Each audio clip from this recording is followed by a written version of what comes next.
Welcome to this week's edition of The Week Ahead. Another busy week. Theoretically, they're supposed to have all bills out of committee supposedly by Friday. Not going to happen. And so we'll talk a little bit about that. For me, Labor Committee is holding a work session on Wednesday, and they will be looking at 1529, the non-disclosure agreement bill. I understand there's been an attempt to work on language with a sponsor. We'll be interested to see what that looks like. Ben? Yeah, there's a couple work sessions going on in Environment and Energy.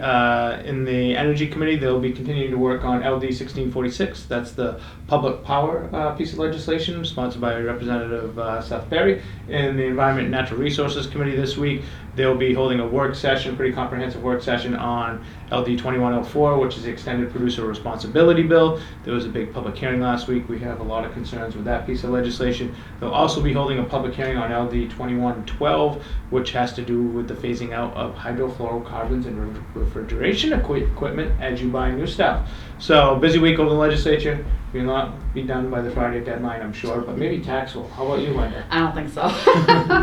Things keep resurfacing. On Thursday, there's the estate tax bill, LD 420. There's going to be a work session on that. On Wednesday, there's a work session on the service provider tax bill, and that would basically impose the 6% on streaming services. So there's a work session on that, and that's kind of it. We're just monitoring a bunch of other ones that there's work sessions on. So it's a little lighter than it was last week. The Education Committee this morning will be having a work session on the supplemental budget. We're hoping that $2.4 million of that will be earmarked for adult ed and specifically earmarked for ESL classes.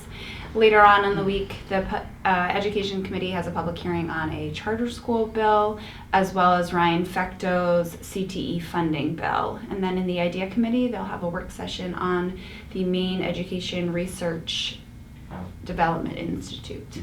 And that's it for me. Typical week in the middle of the legislature. We're at the March, so. Yeah. All right.